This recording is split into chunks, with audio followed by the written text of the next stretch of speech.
You know, there's a lot of stuff and nonsense spoken about the Nag Hammadi library. People make all these wild claims about things that simply aren't in there.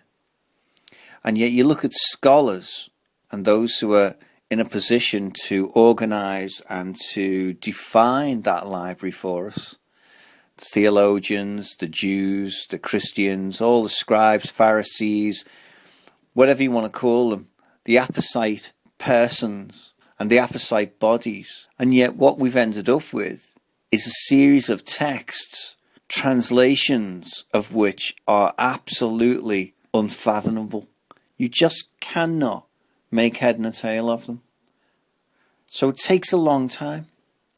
Now, I've actually been immersed in the Nag Hammadi library on and off, not consistently, since 1997. So, I'm not familiar with all the codices, but there are a number that I am au fait with, shall we say.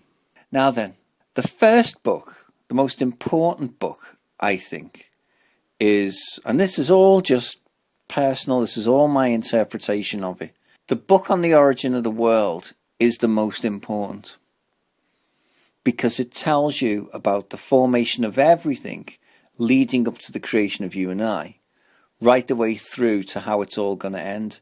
So it is erroneously called the book on the origin of the world. That's just the name the scholars gave it.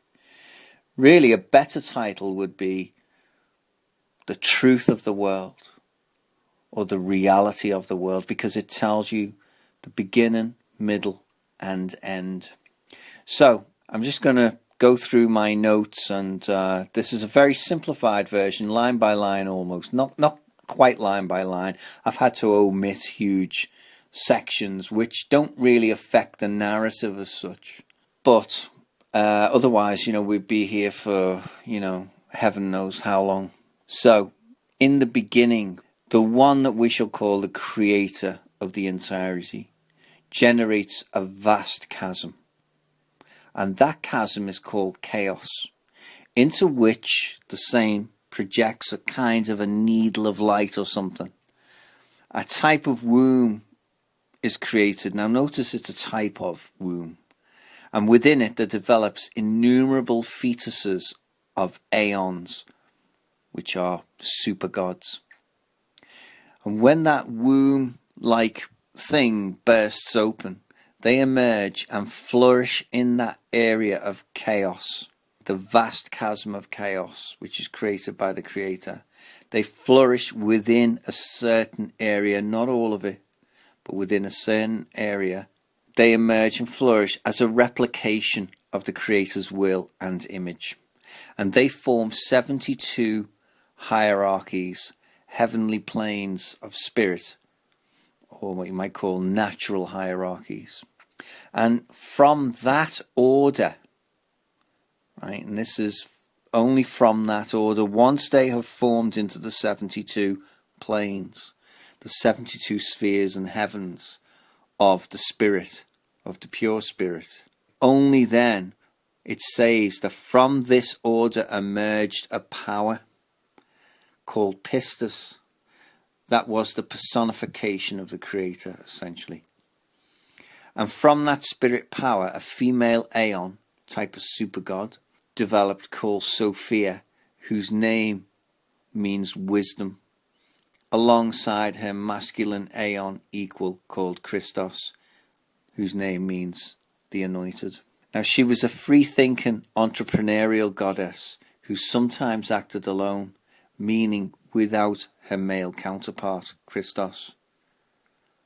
And with the Creator's permission, it tells you, she generates a virginal womb in which to grow the spirit fetuses of all manner of spirits, gods and deities. And the spirit entities she gives birth to flourish and form their own spirit planes within the void or plane of chaos, called the O'Doherty, here meaning the eighth heaven, which sits beneath the higher spirit planes, which we've just mentioned, of the 72. Now, I'm not quite sure if it is inclusive. I think it sits beneath the 72. It says that.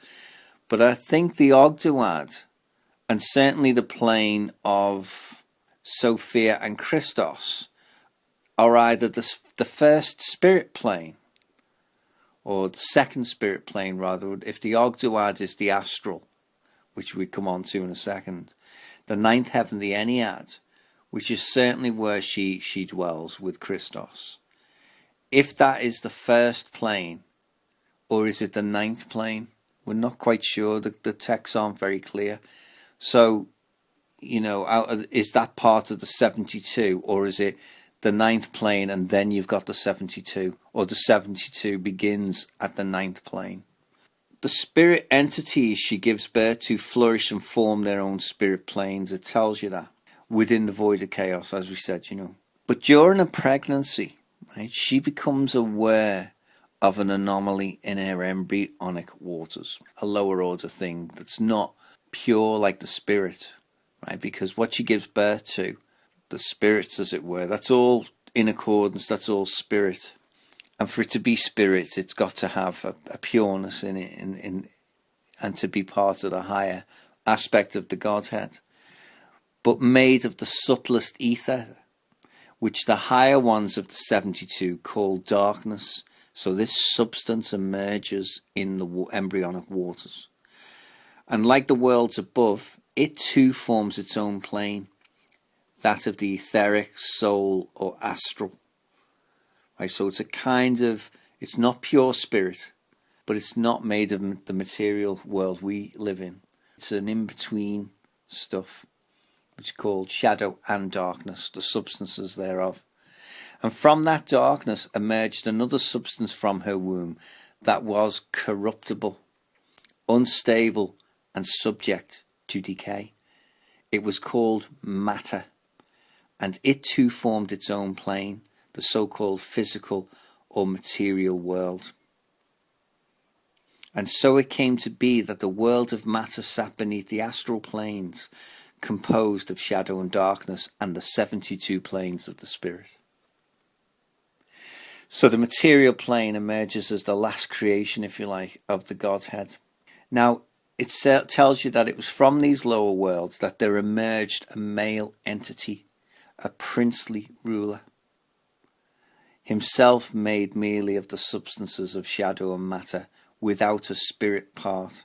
For no living spirit can come from that which is made merely of matter and darkness.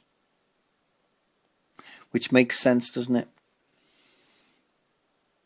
Something which is made of darkness and the substances of matter cannot generate a spirit.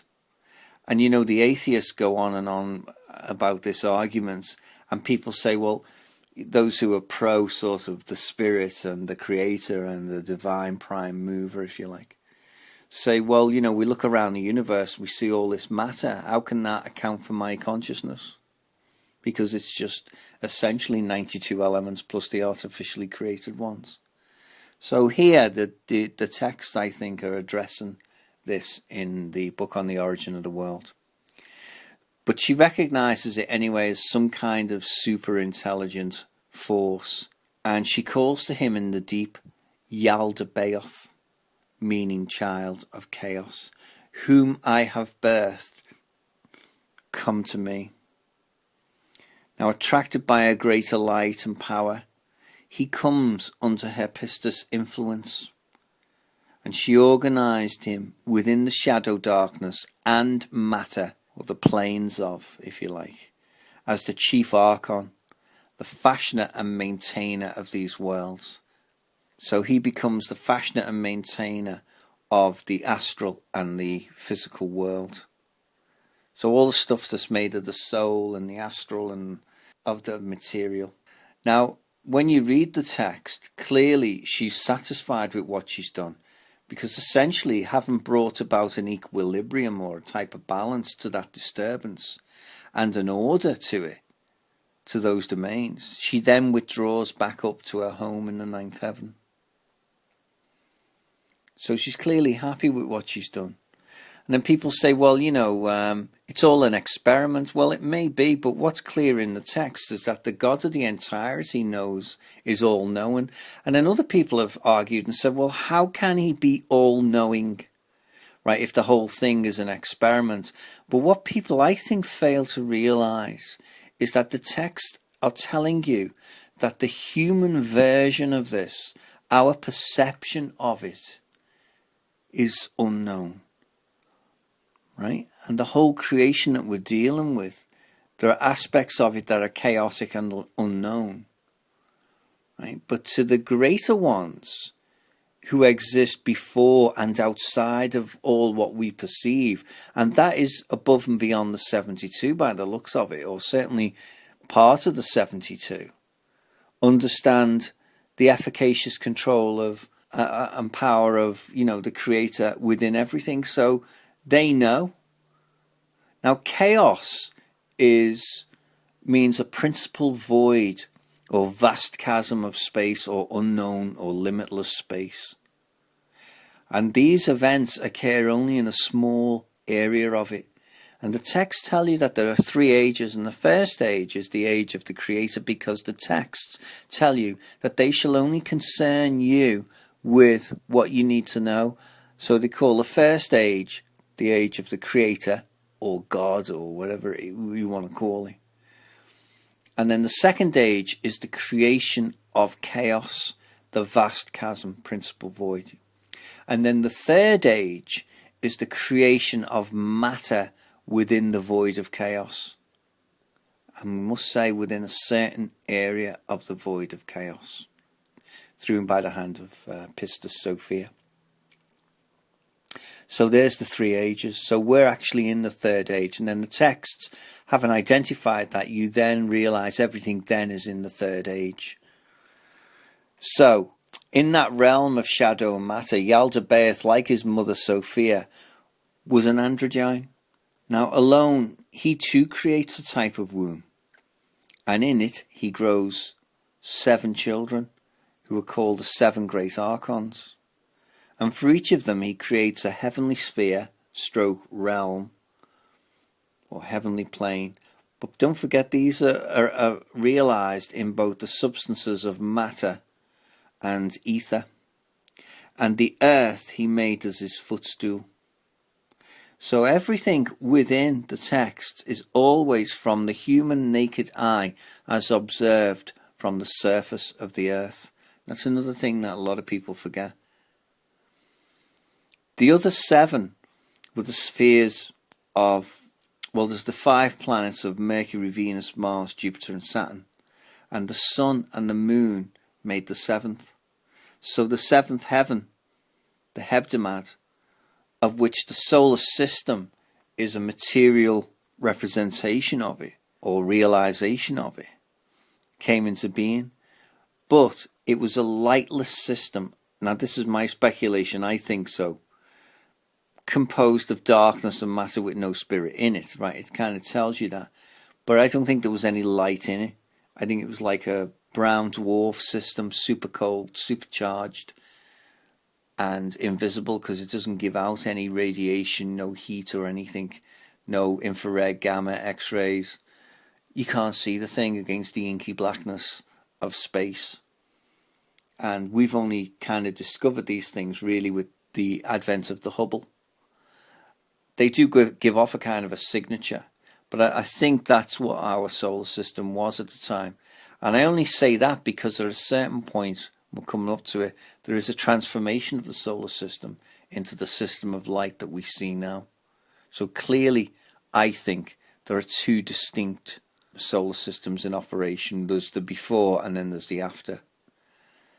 Now, people say, how can the Archons be the planets, and how can they dwell within them, and how can they move through shadow, darkness, or the ether as well as matter? Well, because they can. Also, we'll come on to the transformation of the sun, and I'll explain that, or what I think the texts are telling you, in a slightly different form. Now, my first book was the Psychic and Spiritual Awareness Manual, and in that book I explain a lot about how, the metaphysical world works, healing, mediumship, philosophy, inspirational speaking, astral traveling, the communication between the planes and all those types of things.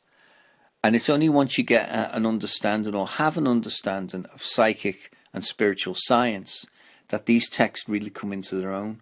Because the scholars, the sages, luminaries, to borrow a phrase from Douglas Adams, and professional thinking persons, unquote, they haven't got a clue about that side of reality. To them, only what's concrete is what's real. The abstract, or that which you can't hold, or, stick in a box or up on a shelf, doesn't exist, has no real existence, it's only a theory. So really, what you're dealing with is a huge part of the text completely ignored and or misinterpreted. So you've got to stop thinking of these texts in those terms of the liturgy of the word, being a slave to the sentence, being a slave to the construction of each and every little nuance within the text. It doesn't work that way. These were written by people who understood the metaphysical world and the spiritual world. They were masters of psychic and spiritual awareness. Now, not everyone can be constituted that way, but not everyone can be a plumber. Not everyone can be a rocket scientist. Not everyone can be a painter or a decorator, right? But we all have our own skills. But nonetheless, we can still have within us an understanding of things that we may not do for ourselves, but we can appreciate that ability and that skill in others. And that's where the texts lie. That's the strength of them, is that here is knowledge, here is how it's done, and here is truth. So in each of these spheres, many archons were created by the seven. So his seven children themselves again give birth in the same way we as human beings do. And they're called our angels, aren't they? Our children and our offspring. And that's where these angels are called the same things. And they live within and without the solar system, and also the shadow planes of darkness and ether. And they too, like their chief, merely had souls and no spirit. And when the seventh heaven, Hebdomad, solar system, together with all his created retinue and angels, was completed by them, the chief Archon, Yaldabaoth, looked around and seeing nothing other than himself and his creation, mistakenly concluded that he alone existed, that there was none other. Hence he declared, I am the one and only God. And all the Archons of chaos believed him when he said this, because they too were blind in their perceptions. Now the texts then tell you that when Sophia heard him, and a lot of these things occur across all the texts, so there's a wonderful concordance between each of the texts. This isn't just an isolated text saying this. It says it's repeated in other texts, like the hypostasis of the Archons, like the Sophia wisdom of Jesus. So when Sophia heard him, she became full of indignation and responded, You are wrong, Samael, meaning blind God. There is a power that has existed before you, my male counterpart called Christos, and he will trample you and your modelled forms through one that shall come like a potter pounds clay. And when he heard it, he shook with fear. And all the forces of his solar system and etheric counterparts of the Hebdomad were disturbed. Then from the pleroma of Sophia, centre of the galaxy, is a material realization of that, I think, because everything takes place within our galaxy. It's everything that you can see.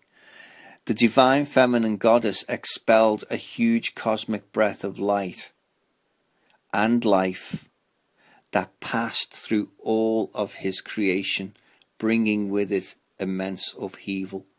And I think that's a disturbance on the etheric level and on the material physical level.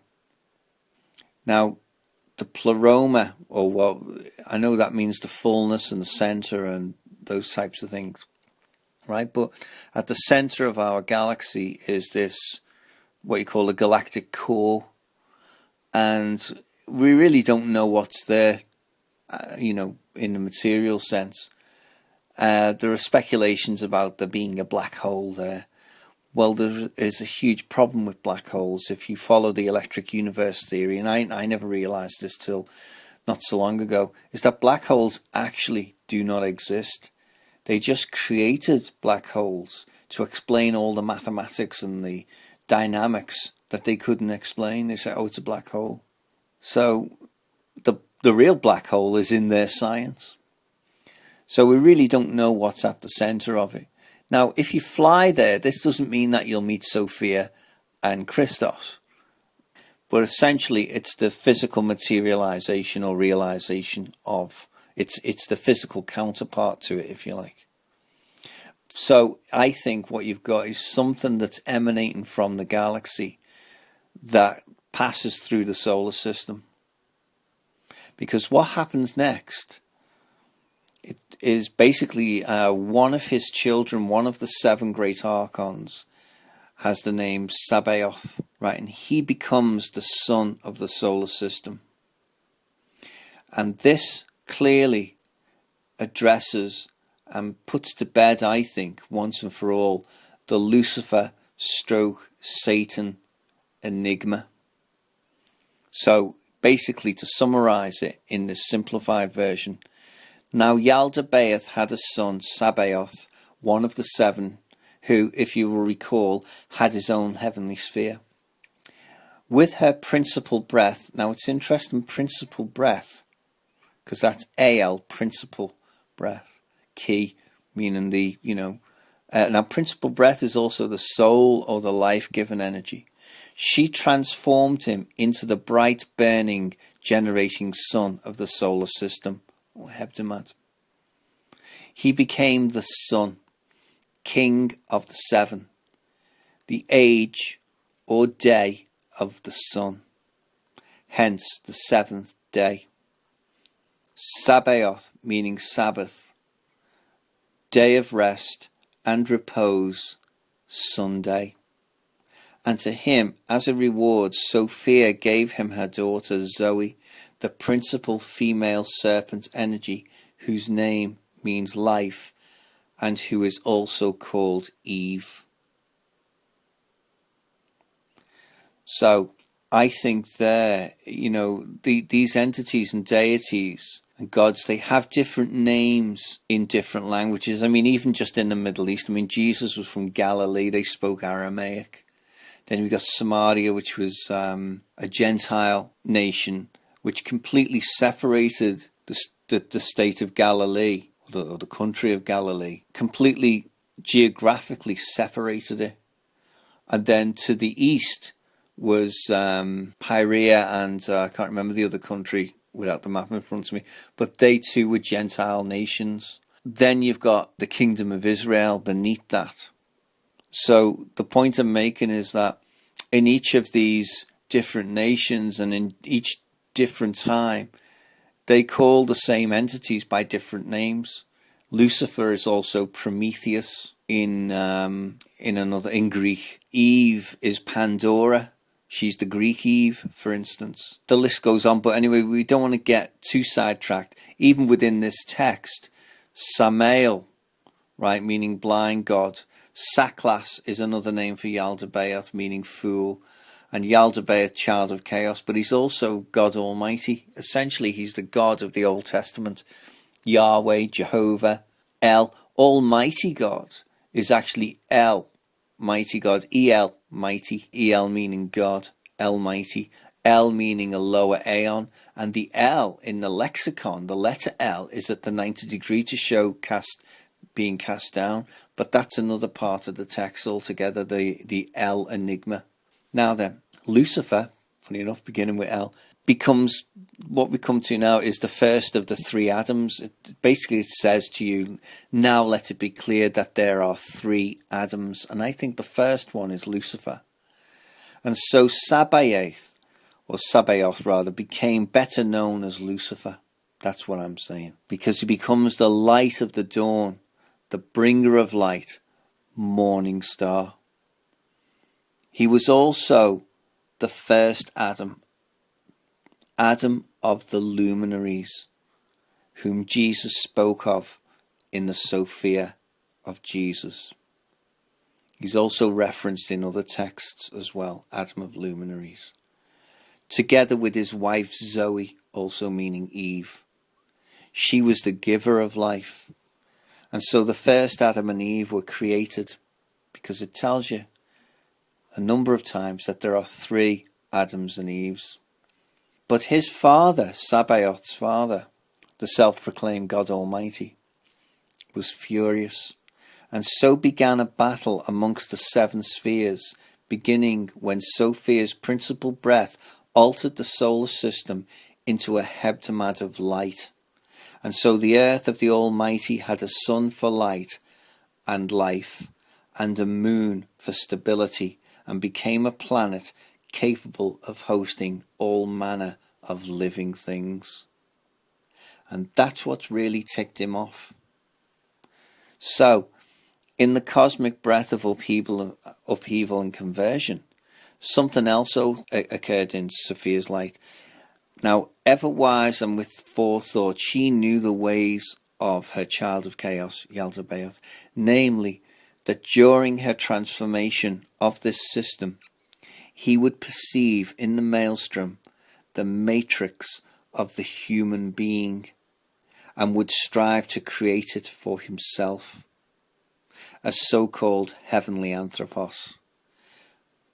But he was not alone in his perception, for alongside him was his daughter, Pronoia, the negative version of Sophia's Eve. She, the negative serpent stream, would be the bringer of life to Yaldabaoth's version of creation. So in that vision, it's interesting that really the only 2 observers are Yaldabaoth and his daughter. Now, if we just jump back a second to Lucifer and Zoe, Lucifer is the light, the transforming light. He becomes the king. All the other spheres begin to orbit around him or give him glory.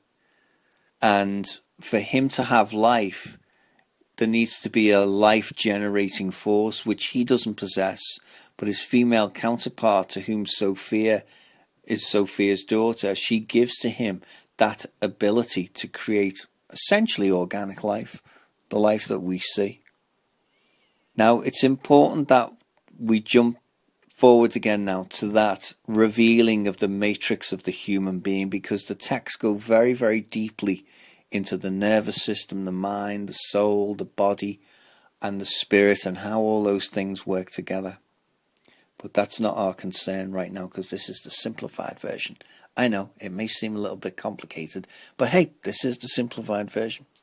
And it's worth pursuing, because it's very interesting and makes a lot of sense. What you come to now is the creation of the 2nd and 3rd Adam. Blindly, Yaldabaoth and the Archons said, "Come, let us create a man." Now this is the 3rd Adam, because they don't know about 2nd Adam just yet. They know about the 1st Adam and Eve. "Come, let us create a man," which is 3rd Adam, "out of the material of the earth." This is the transformed earth now. "According to the image of our body, and according to the likeness of this being we have seen, to serve us, so that when he, Lucifer, sees his likeness in the human being, he might become enamored of it. No longer will he destroy our creation by way of Sophia's pistis instrument. Rather, we shall make those who are born out of the Spirit our servants for all the duration of this eternal realm or 3rd age." So there's quite a lot in the lines when you read them. And just to break that up, when he says, "Come, let us create a man out of the material of the earth," the life is already on the earth. The creatures are already there. The Archons have transformed the earth. Once it's transformed into a biosphere, The Archons, the texts tell you, they interfere and they do all kinds of things with the creation, basically creating a predatory system of life on Earth and splitting things and stuff. So when it says according to the image of our body, the Archons must in some way resemble the anthropos human. And according to the likeness of this being we have seen, that's in the vision. Sophia, it doesn't say it here, but because I've cut it out, but I'm going to allude to it now, well, reference it directly, is that she knows he's going to do this. So she shows him a blueprint of the human being. In other words, to influence him without his knowledge into making it in a certain way. Because really, don't forget, he is the fashioner and maintainer of the physical and certain parts of the astral, or what we would call the lower astral levels, hell or nightmare planes. Now, he doesn't belong to the astral part, which is the meeting place. Meeting in sleep states, the ones we hold dear. When we go into the spirit world proper, there's a plane that exists between, which is the astral plane. And that's a meeting plane, where when we're asleep we can access it, and those who are in the spirit world come down to that level, and we meet the souls. It's a soul plane, if you like. And there are good and bad aspects to that, good and bad parts to it, and they control the lower parts of that realm. So because they are made of that substance only, that's their highest substance, and they are also made of the substances of matter. Some of them exist only as soul entities or demons, and some exist in a physical form, like the type that seem to fly around in, ETs and stuff like that, and interfere with humans, like the succubus and incubus and the stuff of medieval England and Europe, generally folklore, going all the way back to the same entities with the same story, doing the same perversions, carrying out the same things. And the texts identify that and tell you how they formed and their function in the creation and why they're messing around with it, what that type of envy is. So that's what it means when it says, I think, according to the image of our body, according to the, like the likeness of this being we have seen, to serve us, meaning they want it to become a slave, so that when he, Lucifer, sees his likeness, so he must look similar in the human being, he might become enamored of it. In other words, crave something, because what you're shown and what they know is that the human being is a superior thing to them. They are simply gods and deities of a lower energy. They are just made merely of soul and of matter. There's no spirit in them. No longer will he destroy our creation by way of Sophia's pistis instrument, because she transforms Sabaoth into Lucifer, and he's the only sphere, the only Archon of the 7 great Archons who changes sides. And that really upsets his father. He becomes more powerful than his father. And the Archons say to Yaldabaoth, hang on a minute, I thought you were the most powerful thing. Because within the spheres and within, their realm, there's this huge transformation taking place, which he is not part of.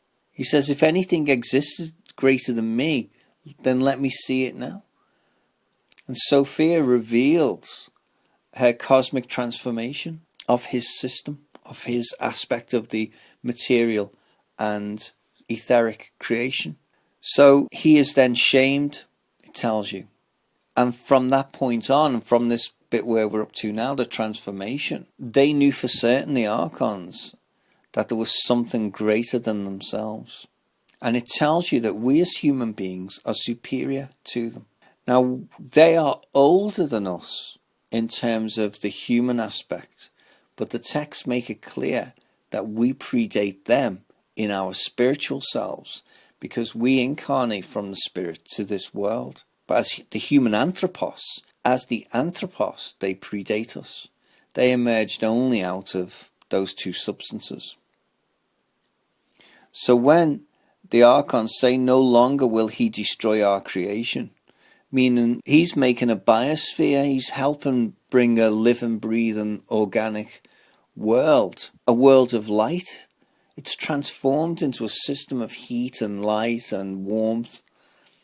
We shall make those who are born out of the Spirit our servants, because they know, it goes into the text, that the Spirit, at some point, like you and I, spirit forms will incarnate into these souls and bodies for the duration of this eternal realm, the third age.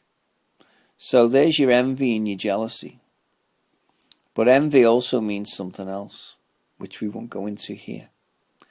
Immediately they set about creating third Adam, an organic human being. And while they thus engaged, were engaged, first Adam and Eve, that is, Lucifer and Zoe, gave birth to a reptile. He was the second Adam, man of souls and with no spirit in him. Because that's natural, isn't it? If Lucifer and Zoe have given him birth, then there can't be a spirit in him, because he's only made of the same substance they are. He too, like his mother and father, was made merely of ether and matter, in other words. He was the wisest, meaning the most accomplished, of all the beasts of the earth. He was called beast. That's a proper pronoun. And was a male reptilian entity who I think, well, not that I think, it clearly identified in the text as Satan, although he's not called that in here, but he does the same job, around the tree and the apple and all that stuff. He was created in order that he might lead astray Adam and Eve, that's the organic Adam and Eve, and their human offspring from the insanity of the Old Testament God, essentially. And in the wider version, the more expanded version, the texts go into that a little bit. So Satan is the son of Lucifer and Zoe, and he is created to lead us astray away from that insanity. Now, briefly, it goes into Eros. Now, as for Pronoia, right, the daughter of Yaldabaoth, the negative Sophia, her infatuation with the heavenly vision of the Adam of earth was without limit, right? Because there is something about the human form, the human being possessed of a mind, body and spirit as we are, that is the source of colossal envy for these entities. And when you read them, it's because they are made merely of lower substances. And they have this tremendous infatuation and obsession with us and envy. And that's why they destroy us, because they can't become like us. She poured it out, when it was unassuaged towards Lucifer. It tells you she poured it out onto the earth, where it emerged as a deity, Eros, meaning desire. But there was a problem with Yaldabaoth's androgynous organic Adam. He lay on the ground without animation, a lot of days, it says, 40 days, and the Archons were unable to bring him to life. So, under the instruction of Yaldabaoth, Adam was abandoned on the ground. Then from Sophia came Zoe, Eve, in the form of the serpent energy. Now I think this quite clearly is, without doubt, when you cross-reference it in the Vedic text and so forth, is the Kundalini. She entered him through his loin chakra, instructing and enlivening him, and giving him a soul, an intellect, and breath. Arise, she said, and he awoke. The Archons of Yaldabaoth were extremely worried by this new development. As far as they were concerned, Yaldabaoth was the only power, for he had declared himself the one and only God. Who is this woman, they wondered, and where is she from? Meaning this female serpent energy. They said this because they did not understand the efficacious control of the divine Pistis power. Now Pistis is actually the personification of the God energy. It's similar to wisdom Whenever you come across wisdom, it's the same thing as the matrix, the law, the will, the way of, plan, the power, the personification of the reality of the truth that is expressed as wisdom now. Whereas wisdom in the texts is a creative force. Eros actually isn't a deity either. You find that a lot of the gods are simply emotions or feelings or energies. So Eros is androgynous, meaning it's neither male or female, but emerges when a man or a woman or things of opposite spheres get together and seek union. Eros appears at the midpoint between them, the texts tell you. A bit like with Cupid with the arrow, which he's often depicted at the top of the tree, the apple tree of life and knowledge. And he fires the arrow and brings the male and female together, completes the sphere, which is what we'll come on to. So they remembered what Sophia had said. So when they go into the body of Adam, they remembered what Sophia had said to them, namely that through his modelled and fashioned forms, that's, Yaldabaoth, one would come who would destroy his creation like a potter pounding clay. So they're scared. They think someone's going to incarnate who's going to destroy us. This is the coming of the perfect human being. The Chief Archon, that's Yaldabaoth, entered him through his loin chakra and interrogated his soul. Who are you and where are you from? And the soul of Adam yielded a secret, which said, from the power of the Christos Aeon and Sophia's forethought, I have come to destroy your work. They were amazed at the woman who had given Adam life where they had failed. How similar she is to the image that materialized to us in Sophia's vision of light, they said. Quickly seize her and multiply her offspring into her in order to soil her so that she will never ascend back into her spiritual light. Instead, all those children to whom she will give birth shall become our slaves. We shall tell nothing of this to Adam. Instead, we shall cause a profound amnesia to befall him, in which we shall teach him that she was created from his rib, so his wife shall become his subordinate, and he shall have rule over her. But they had not anticipated that Eve was a greater power than they. And she poured scorn on their actions and blinded them to her wisdom. Because don't forget, she's got a little bit of the Sophia in her now, because she's the daughter of Sophia. She's married to Lucifer, and they've all been upgraded, if you like. So just to reiterate what, wisdom is, it's the power, the law, the intelligence, the personification of the truth of the entire creator, expressed through all the creator's creations, if you like. Invisibly, she left her sacred personification with Adam. Then she, as a model of the divine force and pattern, went into the tree of knowledge that is within every human, and stayed there from that day. So it's telling you that we have the tree of knowledge within us.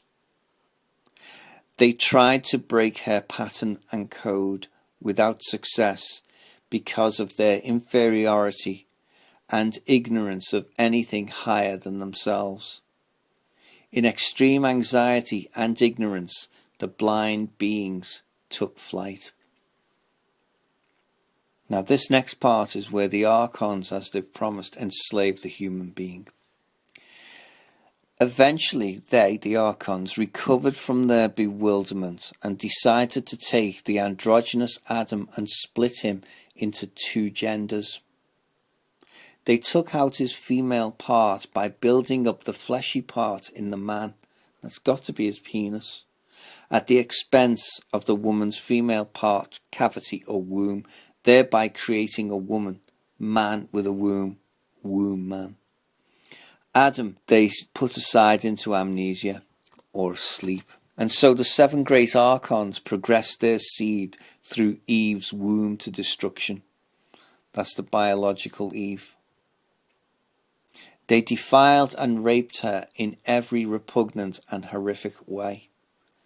And so a pre-organized plan was implemented in respect of her for the entrapment of the human spirits of light, meaning they became slaves of the Archons and the poor quality souls and bodies they fashioned for them. Now, if you think you're spiritual and civilized, try going without food for 4 days and you'll soon find that your body begins to destroy your spirit. Lose a limb, go through excruciating pain, and you'll find that your wonderful feelings of spirituality are severely challenged.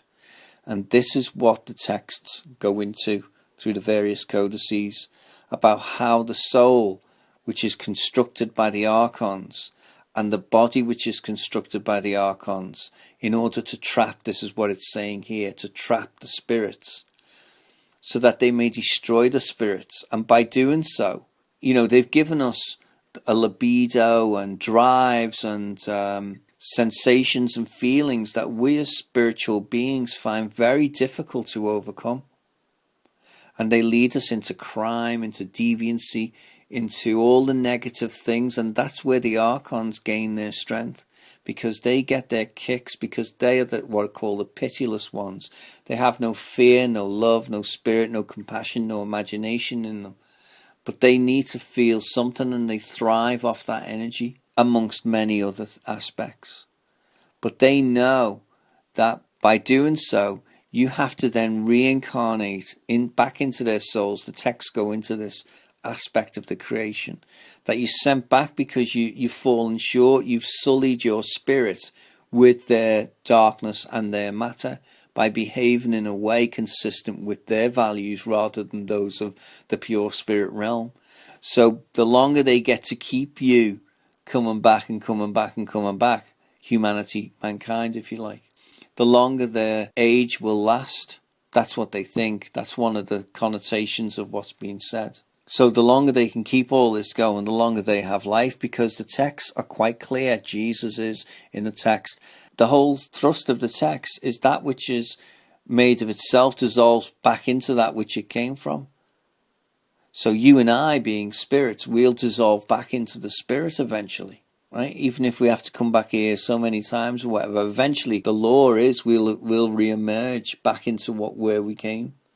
They are made merely of the substances of matter and shadow, and they'll just dissolve into that, which is a finite thing. This is why the area, the chasm of chaos in which the material world is generated, is limited in its size. It doesn't occupy, the texts are very clever. They're telling you that it doesn't occupy the entirety of the void of chaos. It's only a small aspect of it, in a certain area of it.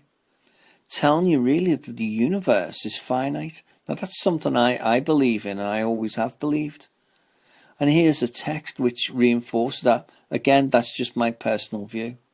But that gives a raison d'etre for their continued recycling of the spirit. The soul energy and the etheric energy is potentially immortal, because unlike the world of matter, matter is unstable. Everything in our world, if you look around, falls to bits. Our bodies do, the cars do, the sofa on which we sit, the pencil with which we draw. Everything falls to bits. Nothing lasts forever. It's corruptible. Whereas the things of the spirit aren't subject to those forces and those dynamics. Ether can be immortal. The stuff and the substance of the soul can be immortal, but it is not beyond alteration and destruction, meaning, changing its form. Now, if you look at the spirit realm, there is the realm of the pure spirit. But once you get to the higher, into the spirit world, there aren't any souls, because you don't have a soul, you don't need one. The spirit body is different from the soul body and the auras and those types of things. Again, you probably need to look at my first book, which is the Psychic and Spiritual Awareness Manual, which goes into all the different auras and the aspects and what they do. But essentially that's what's in these texts as well. It's telling you that the soul is, like the body, is simply a vehicle for the spirit. So by destroying it, by manufacturing it and altering it, because that's their job, but by sabotaging the product, if you like, the Archons thereby, have a chance of controlling the spirit. The Archons, under the princely ruler Yaldabaoth, were extremely pleased at their version of Adam and Eve multiplying across the world, each carrying their seed. So this is after the repugnance and the rapes and getting the spirits to cause them to incarnate. So if we were in a laboratory and we cloned a human being, yes, a spirit would come into it. Then we would create life forms that would attract the spirit. I mean, that seems to be what it's saying into what we've generated. So here's the Archons manufacturing the souls and body systems, and Sophia through Eve comes down in the form of the Kundalini, alters and enlightens and gives them principal breath. Then they split them into the androgyne into two genders, and they progress their seed. They simply put him to one side because they need a cavity, a womb, something into which they can implant, and it will grow and generate, replicate. So when it says then, but they also realized that the threat of the Christos personification appearing in one of their modeled forms was still a reality.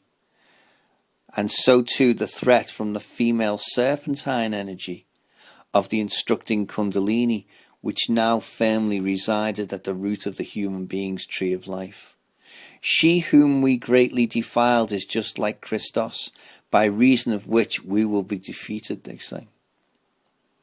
So they know that there's something they can't destroy in the human matrix, and that is the tree of life and knowledge, which is what you are. Jesus tells you in various texts, like the Sophia wisdom of Jesus, and also in the Judas Codex, that you are the tree of life, you are the tree of knowledge. It's within you and it's external to you as well. So they know that enlightenment, that possibility for enlightenment is there. It resides at the root base chakra in the loin as a coiled or annular serpent, and then when it rises up, connects through the chakras, the 7 sacred organs of the body, and connects the crown. Then that connects you with the divine, and then you become lit up like a Christmas tree. And that's where we get the Christmas tree from, with its bright star at the top of the tree. That's you connected with your crown. And instead of putting computers and games consoles and stuff like that as the gifts, instead the proper tree has spiritual gifts instead the shabby, materialistic, shabby copies of the tree of life. So that's what you're dealing with. That's the difference between the spiritual and the archontic, if you like. So they know also that through their model forms, by creating these, by letting us breed, and that one may incarnate a spirit. She said a spirit will come who will be the personification of my husband, the Christos, and he'll trample your modelled forms like a pot of pounds clay. So they instructed Adam and Eve to eat of any fruit of any tree except for the tree of knowledge and the tree of life, those two trees. For the last thing the Archons wanted was for Adam and Eve to become enlightened and know the difference between right and wrong. What better way to trick anyone if they don't know what's right or what's wrong? So the Archons put a false fear of death over them, that should they transgress their command, then they'll die. So then they withdrew.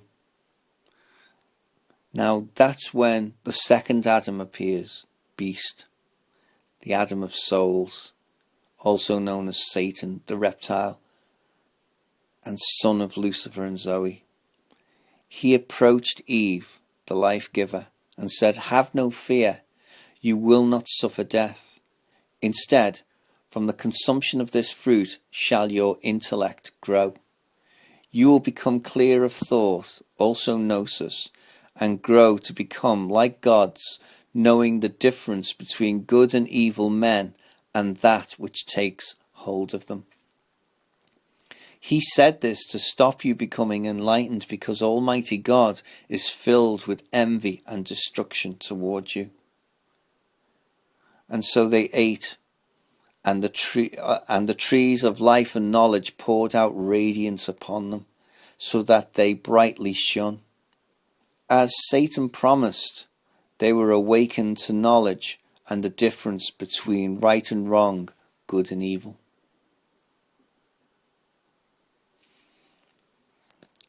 Then they realized they were naked, meaning their root chakra entry points were exposed and open to alien intrusion.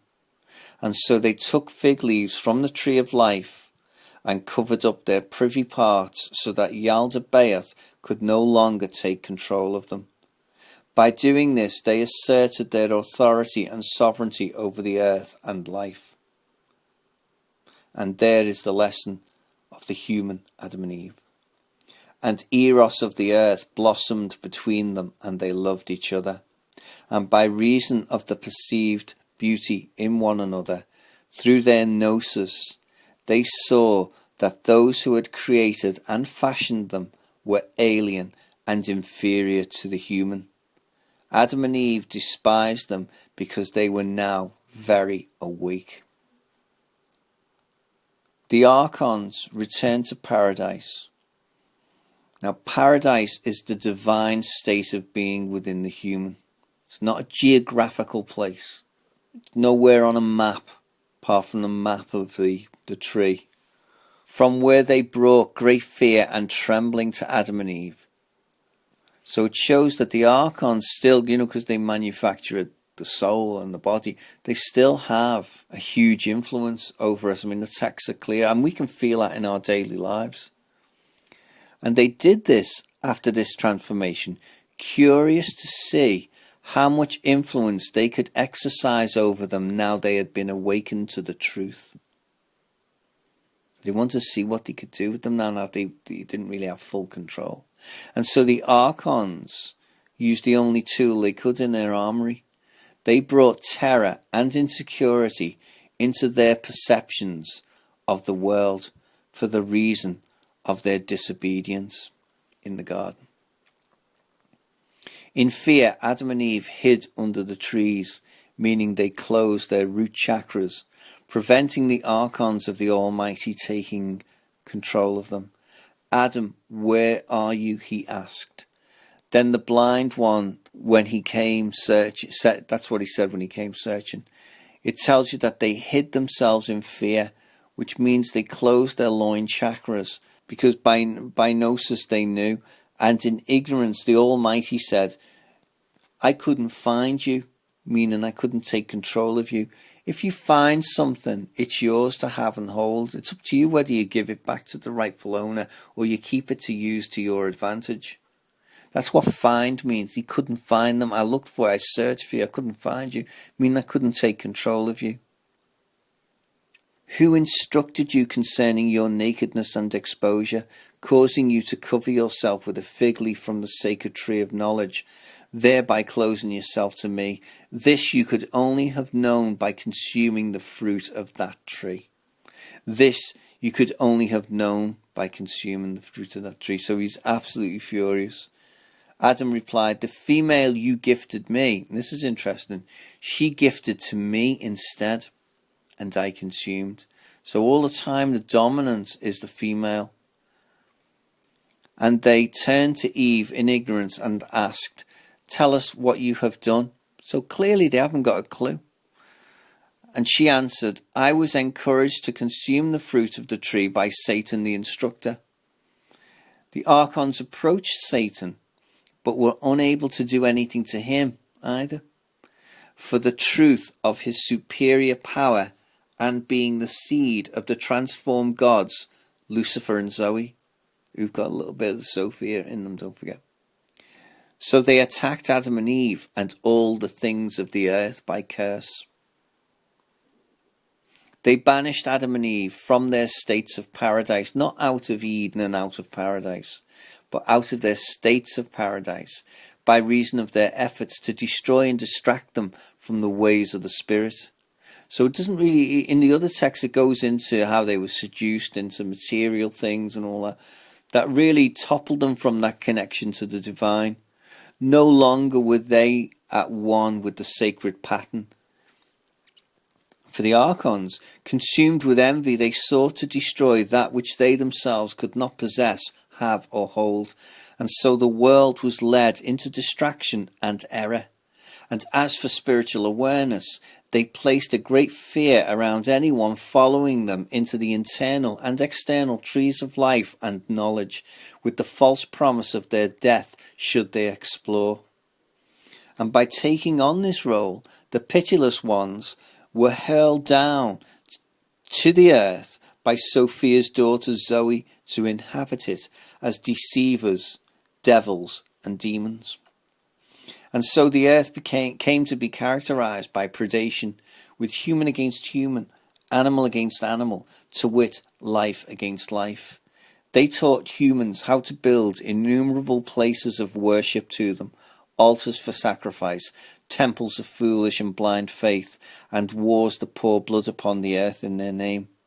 They created spells and potions and became the inspirers of error in the human. Why?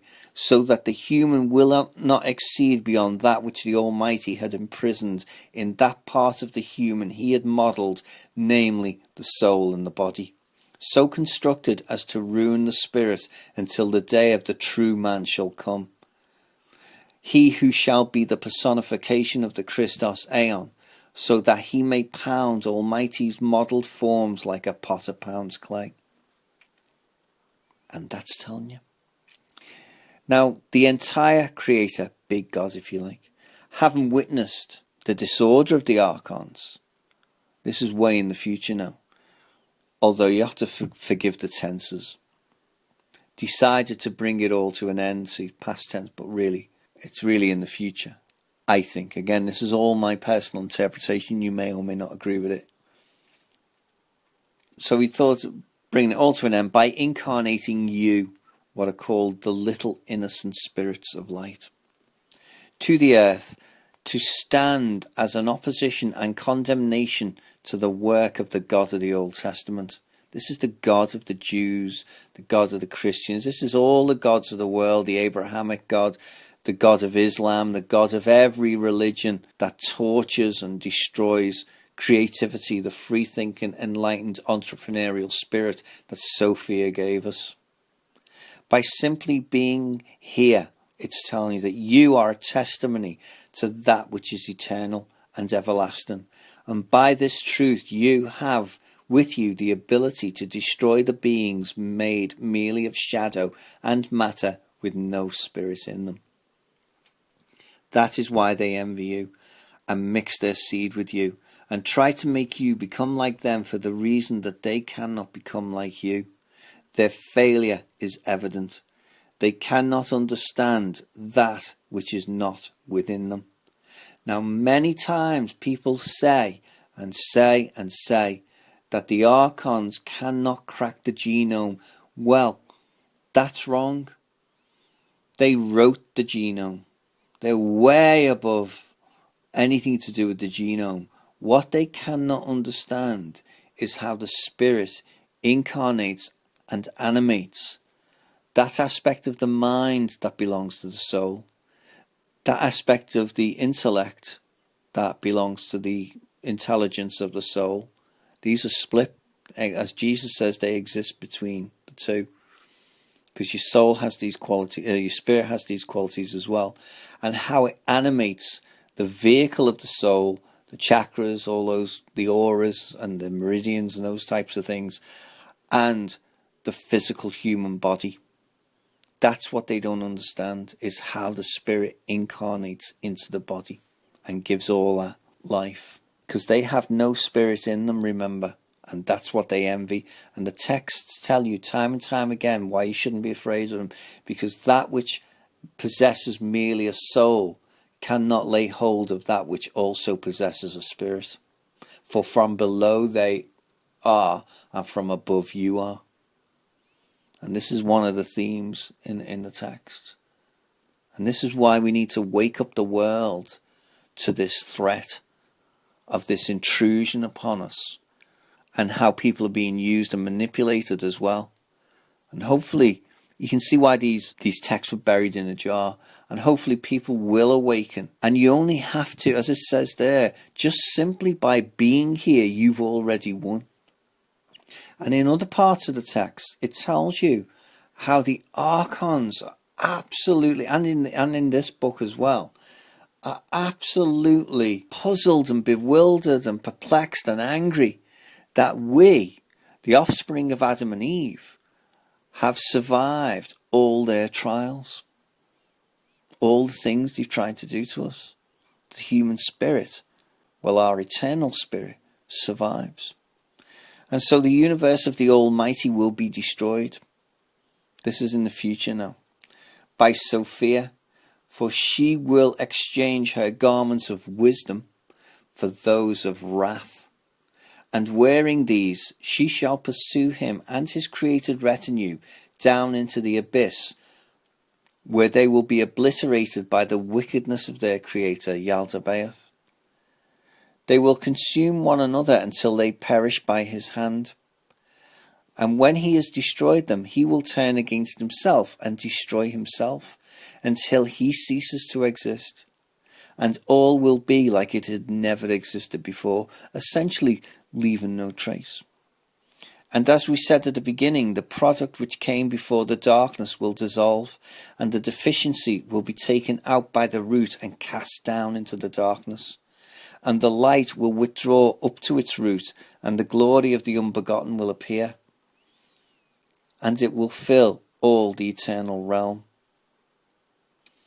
When the prophecy in the account of those that are king becomes known, and is fulfilled by those who are called perfect, those who in contrast have not become perfect in the unbegotten Creator will receive their glory in realms and kingdoms of the immortals, but they will never enter the kingless realm, for all must return to the place from which they have come.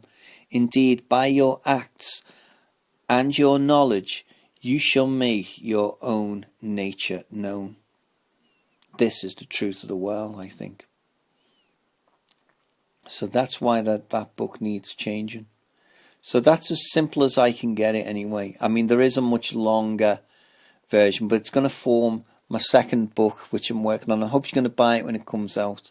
It's not up for publication just yet because I'm still working on the illustrations, and there's several of the text where I actually do a line-by-line translation. And again, it's just my version, friends. Please go out and find your own. Discover these things for yourself. Discover the answers for yourself. Don't rely on what I say. These are just my conclusions. But I hope anyway that I have inspired you